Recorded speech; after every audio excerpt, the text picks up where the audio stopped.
Assalamualaikum warahmatullahi wabarakatuh. Alhamdulillahirabbil alamin. Salatu wassalamu ala asyrafil anbiya'i wal mursalin wa ala alihi wa sahbihi rasulillahi ajma'in. Amma ba'd. Puji syukur kita ucapkan atas nikmat dan karunia oleh Allah Subhanahu wa taala, karena atas nikmat dan karunia-Nya lah kita dapat menikmati hingga hari ini di bulan suci Ramadan tahun 2020 ini. Salawat dan salam tak lupa kita ucapkan kepada baginda Nabi besar Muhammad sallallahu alaihi wasallam dengan mengucapkan Allahumma shalli ala Muhammad wa ala ali Muhammad. Saudara-saudaraku sekalian, dalam video kali ini saya akan memberikan sedikit kultum mengenai hal-hal yang dapat mengurangi ibadah puasa kita atau bahkan membuat puasa kita menjadi sia-sia. Ada banyak hal-hal yang membuat puasa kita menjadi sia-sia dan tidak ada maknanya sama sekali. Dalam video ini akan saya jabarkan sedikit dari hal tersebut agar kita bisa menjaga dan puasa kita dapat bernilai di mata Allah Subhanahu wa taala. Yang pertama adalah tidak ikhlas. Ikhlas tidak hanya perlu kita lakukan dalam berpuasa saja, namun dalam setiap beribadah, ikhlas adalah nilai utama dalam dan menjadi penentu dari ibadah kita itu. Betapa banyak Rasulullah SAW bersabda, betapa banyak orang yang berpuasa tapi tidak mendapatkan apa-apa baginya kecuali rasa lapar. Hadis riwayat An-Nasa'i dan Ibnu Majah. Ibadah akan diterima oleh Allah Subhanahu wa taala jika kita ikhlas. Demikian pula dengan puasa.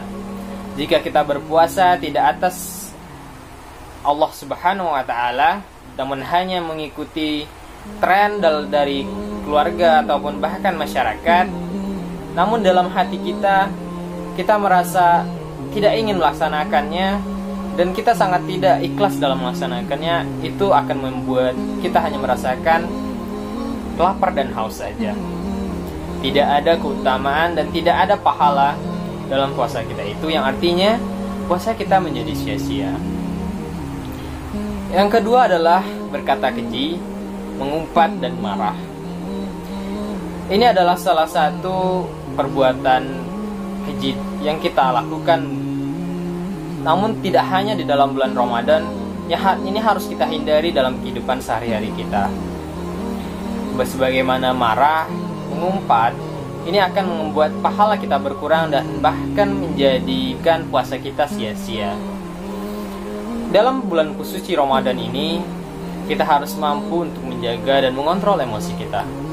Dalam bulan suci Ramadan ini, kita harus mampu untuk menjaga dan mengontrol emosi kita, agar selama kita berpuasa, tidak hanya lapar dan haus yang kita tahan, tapi emosi dan juga amarah kita tahan, agar puasa ini menjadi tidak sia-sia dan kita tidak kehilangan keutamaan dan bahkan pahala dalam puasa ibadah suci Ramadan ini. Kemudian yang ketiga adalah ghibah. Ghibah adalah salah satu perbuatan tercela yang mana kita akan membicarakan keburukan orang lain. Yang ini dalam Al-Quran surat Al-Hujurat ayat ke-12, Allah Subhanahu wa ta'ala mengumpamakan bahwa ghibah itu sama artinya dengan memakan daging saudaranya sendiri.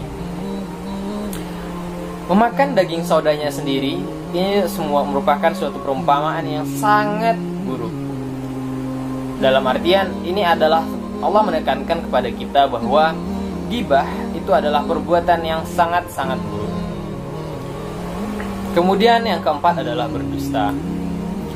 Ini masih terkait tentang perbuatan yang kita lakukan melalui mulut kita sendiri. Berdusta artinya berkata bohong. Terkadang kita terbiasa untuk berkata bohong. Ini bisa jadi karena tidak hanya di dalam bulan Ramadan, tapi dalam kehidupan sehari-hari kita merasa nyaman dan sering terbiasa untuk berkata bohong. Dan yang terakhir adalah fitnah. Fitnah ini sendiri tidak hanya kita harus hindari dalam bulan suci Ramadan, sama seperti perbuatan sebelum-sebelumnya. Dan fitnah ini adalah salah satu perbuatan yang sangat buruk. Fitnah tidak hanya akan berdampak pada diri kita, pada orang lain, tapi juga akan pada lingkungan kita. Fitnah dapat menyebabkan kebohongan berantai, yang ini akan menyebabkan keburukan dan dosa yang mengalir bahkan tanpa kita sadari, ataupun kita bahkan telah berhenti untuk melakukannya. Diharapkan di akhir bulan suci Ramadan ini kita menjadi pribadi yang lebih baik, dan kita mampu untuk menghindari dan bahkan berhenti dalam berbagai perilaku tercela dan buruk yang telah saya katakan sebelumnya. Agar apa? Agar tidak hanya bulan suci Ramadan ini yang kita dapatkan secara sempurna, tetapi perilaku kita ke depannya setelah berakhirnya bulan suci Ramadan ini juga akan menjadi lebih baik, dan bagaimana hubungan kita dengan orang lain juga lebih baik, dan akhirnya kita sama-sama mendapat rahmat dan karunia Allah Subhanahu wa taala. Sekian kultum dari saya. Terima kasih. Assalamualaikum warahmatullahi wabarakatuh.